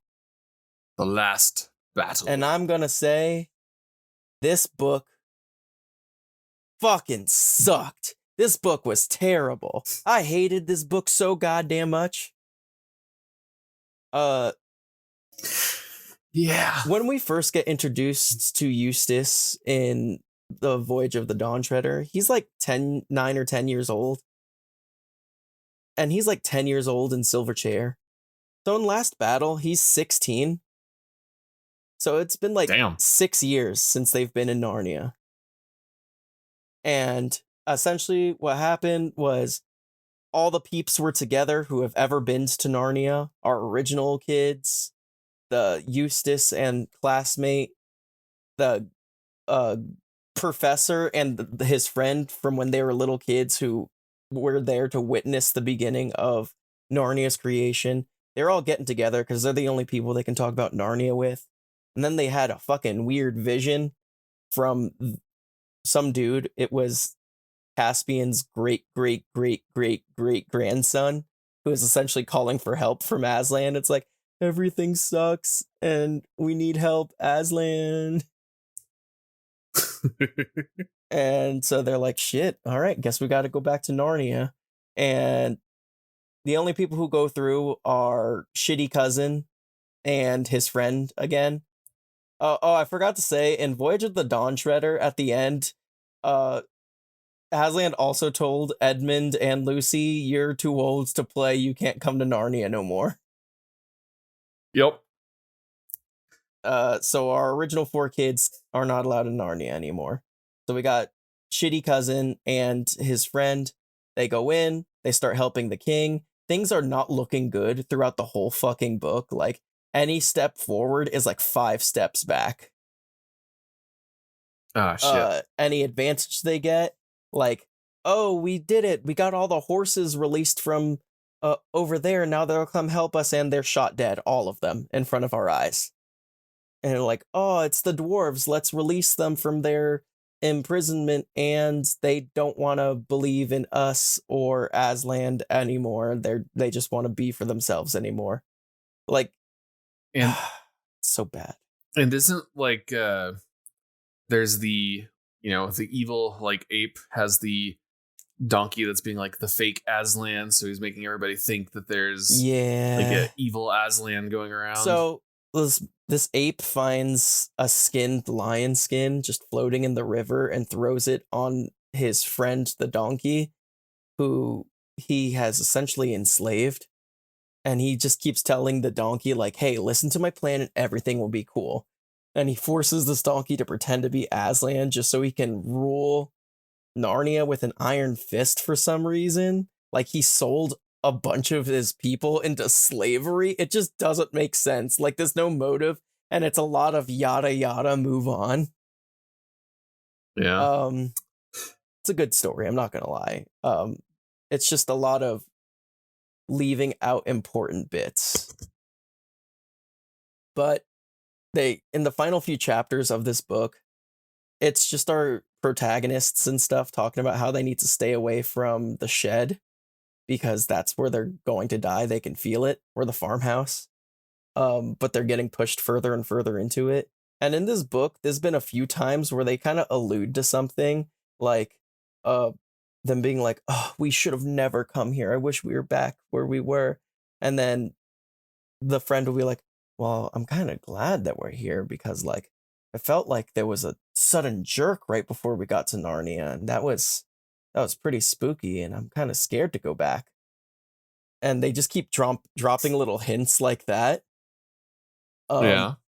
So whatever. Our kids, they finally get pushed to the shed house, and they get pushed inside, and they see this terrible bird creature thing, which is Tash. So Tash is essentially the god of these people who have invaded, and he's real, and he's vicious, and he's disgusting, and then gets banished in the name of Aslan in this moment.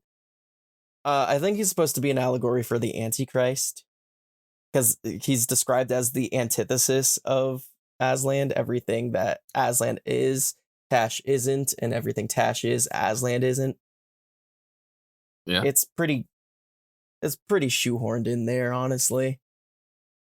Coincidence, no allegory. But they go in there, and then Peter is there, and Lucy's there, and the professor is there, but looking younger, and all the peeps are there, not Sue, and they're all there, and they're looking beautiful and magnificent, and they're kings and queens again, and even the people who weren't kings and queens, but every kid who was in the story, not Sue, are there looking like kings and queens, looking beautiful and amazing, and they're like, wow, it's all you. Where's Sue? And Peter goes, she's not a friend of Narnia anymore. Isn't it like she stopped believing in Narnia? Yeah, Aslan later says when they after. All right, I'll circle right back around. But yes, the answer is yes. She stopped believing in Narnia, and essentially it was like, haha, that was a fun kids game we played when we were kids, right, kids? And she's like 20. She's just a bitch for no reason. I mean, it almost feels like she's having a mental breakdown and is just trying to like refuse to believe it because it's so wild and like doesn't make sense with the real world around her. Yeah. But no, not mental health. She's just not a friend anymore. She's evil and she's bad. Yeah, they just don't acknowledge her as a person anymore. They just said that she doesn't belong here. And then they're like, whoa, no, I say they. Shitty cousin, who's not a shitty cousin anymore, I keep referring to him as that. Shitty cousin is like, whoa, Peter and guys, how'd you guys get here? And they're like, well, it was the craziest thing. We were waiting for at the station, and you guys were on the train, and I saw a train coming into the station, and I was like, whoa, that train's coming in a little bit too fast. And it's like, wouldn't it be the queerest thing if they were on that train? It would be just their luck. Ha ha ha ha. And then, I don't know, we were just here. And they just glaze over that. I just want to jump to the part where they get to a deeper part of Narnia where there's a golden gate and all their friends are there, like Mr. Tumnus and a bunch of people from the battle we just witnessed who just died are there and chilling. And they're like, Aslan, what's up? I thought you said we couldn't go to Narnia anymore. And why can't we go back to Earth? And then Aslan was like, oh yeah, don't you get it? There indeed was a train crash and you guys all died.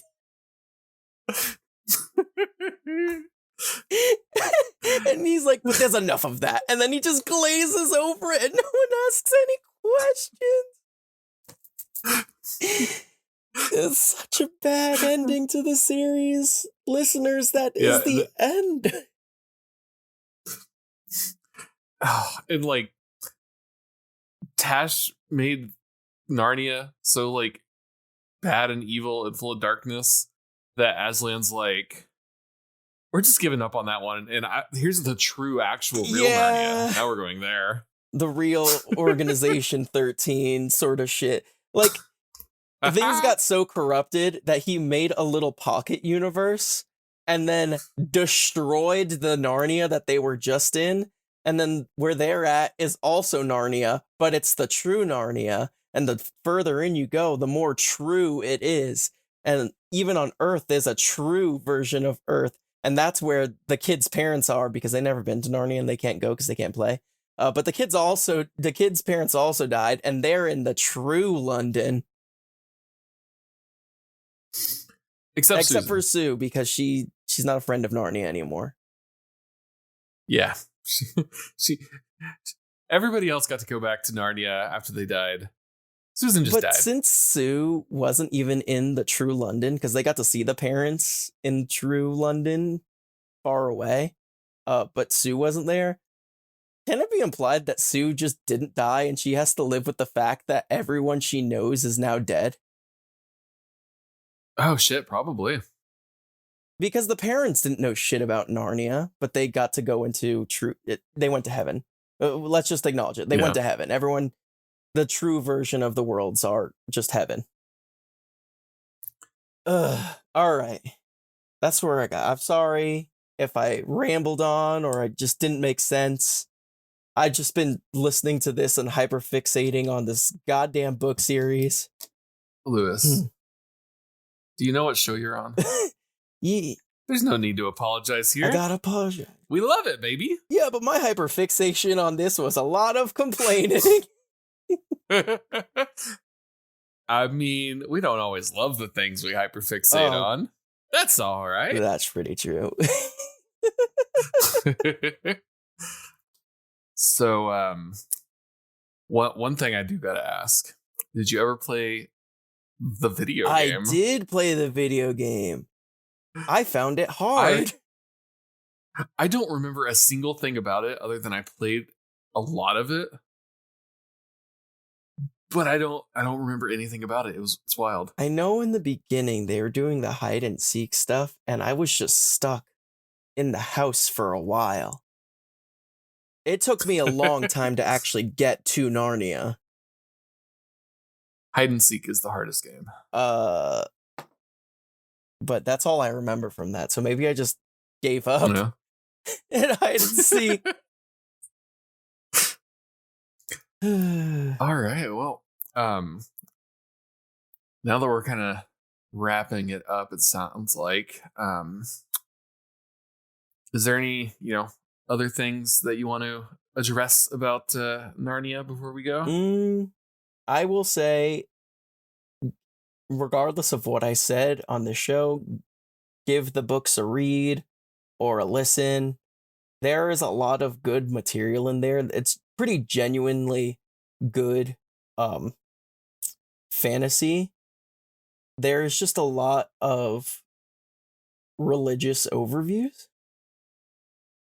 And there are some things in there where you're like, I wanted to actually see that, but that gets glazed over.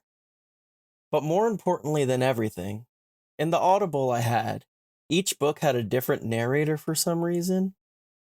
And in the last battle, it was narrated by Sir Patrick Stewart. And it was very fantastic to hear him do all the voices for the characters, especially the very overly excited dogs, super jazzed about being in heaven and smelling all these good smells. And you're like, oh, it's over here. It's over here. And hearing Patrick Stewart do these silly voices just made my day. I might have to go check that out then. One thing I'd like to recommend to listeners is, you know how like earlier I was kind of like, it would be cool if after they came back, they were like still had that mentality of being, the adults. Read the Wayward Children series by Seanan McGuire. It is a series of novellas that is about a boarding school for kids who've been in Portal Fantasy stories. So it's like, it's basically, Alice After Wonderland, The Pevensies After Narnia. I've only read a few of them. I don't know how many there are, but they're so good. Seanan McGuire is a fantastic author. It looks like there's 8 of them right now. Highly recommend. They're very fun. I'll have to check those out. And I love that idea of like, okay, well, so what happens after? I like that a lot. Hell yeah. I guess we'll go ahead and do our outro. If you want to follow the show, you can follow us on the Hyperfixation on X, the everything site, or TikTok. You can follow me at Mr. Jakey Poo on those same things and Blue Sky. And Lewis, where can we find you if we want to find you? If you want to find me, you can find me at Selborsiul, Selborsiul, on Discord. I deleted my, I can't call it X. I deleted my Twitter because that website is a burning hellscape and it was just giving me so much anxiety. And it's just getting worse. It just gets worse and worse. I'm not on Blue Skies right now. I might get on it later, but I got a code for you. I don't know what that means. I'll tell you later. But I'm on Discord, and yeah, that's it. That's all I got. That's me. And we also just want to thank Moonshot for, making this podcast possible. If you want to follow Moonshot, you can follow them on Twitter at MoonshotPods or twitch.tv/Moonshot Network for streams. You can join our Patreon at patreon.com/thehyperfixation. We also have a new Redbubble store. All sorts of awesome merch with Romy's art for the different episode covers. Friggin' incredible. Hell yeah. Also like to thank Kingdom for editing, and we want to thank Obfuscate for our intro and outro music, and I think that's it. Hell yeah. Be safe, drink water, don't die. Badoop. Hey y'all, Jake here, and I just wanted to take a moment to thank our wonderful patrons so very much. We've got Beer, got Becky Scott Fairley, got Hey It's Ken, we got Flo, we got Logan Verbeek, we got Big Brother Benji, we got Morgan Gay-Levin. Thank you all so much. We really appreciate it. Think you're amazing.